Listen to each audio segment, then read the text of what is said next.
where Britain's top commentators speak out on controversial issues without the fear of the cancel culture sweeping the rest of the media. After being forced into multiple apologies for expressing left-wing views on air and online, Newsnight presenter Emily Maitlis finally followed my advice to pontificate to her heart's content in the private sector by jumping ship to a radio station LBC. One of the most egregious breaches of impartiality during her tenure at Auntie came in 2019 in a combative and frankly downright nasty interview with friend of the show Rod Liddle.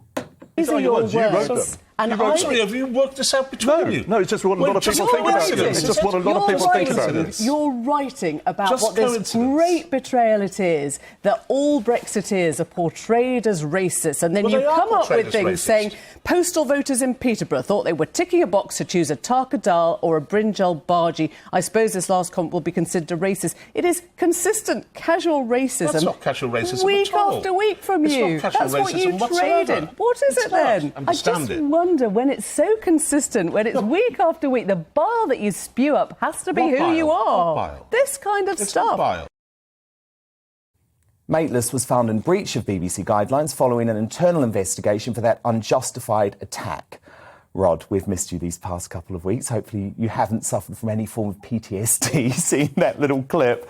But what news for you to return to? You and I, we no longer have to pay Emily Maitlis' salary.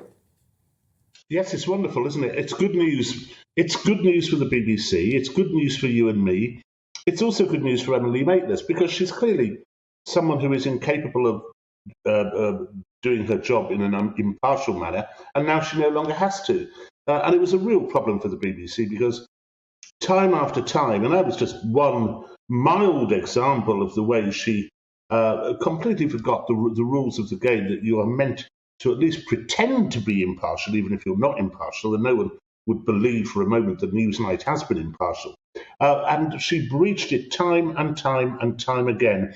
And you said at the outset, Dan, that she'd apologised. I haven't heard her apologise once. The BBC has apologised, but Maitlis, who I don't think is terribly bright, is surrounded by this kind of Twitter bubble of people who all agree with her. The left does agree with her. The left doesn't believe that she's impartial because the left cannot see right from wrong. And so she's gone. But there is another problem there. She is, without doubt, a big name within the BBC. And John Sopel, a very good journalist, John Sopel, was the US editor for the BBC, and I worked with him on the Today programme, a very, very talented journalist. He's left as well. Andrew Marr has left. Andrew Neil, of course, they got rid of.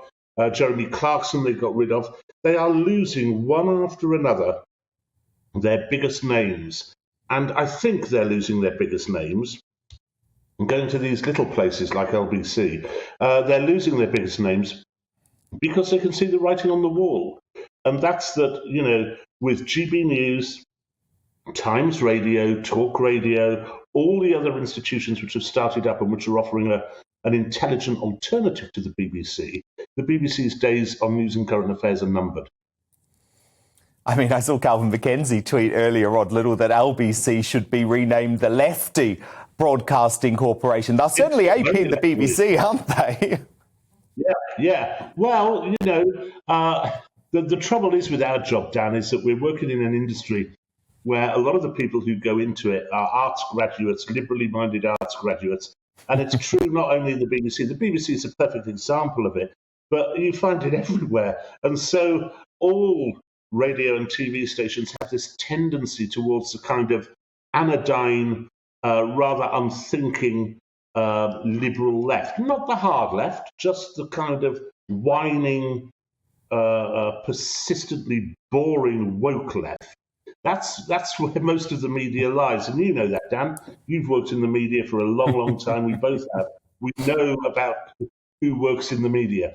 And so, yeah, you're right. I think you're right about LBC, which I think, you know, it was again a revolt, wasn't it, by the young wokies, the sensitivity readers, who decided that they couldn't bear to hear a different point of view from Nigel Farage, for example. So they got rid of him. And the same thing, I suspect, happened at the BBC. They didn't want Jeremy Clarkson, or Paxman for that matter. They didn't want Andrew Neil.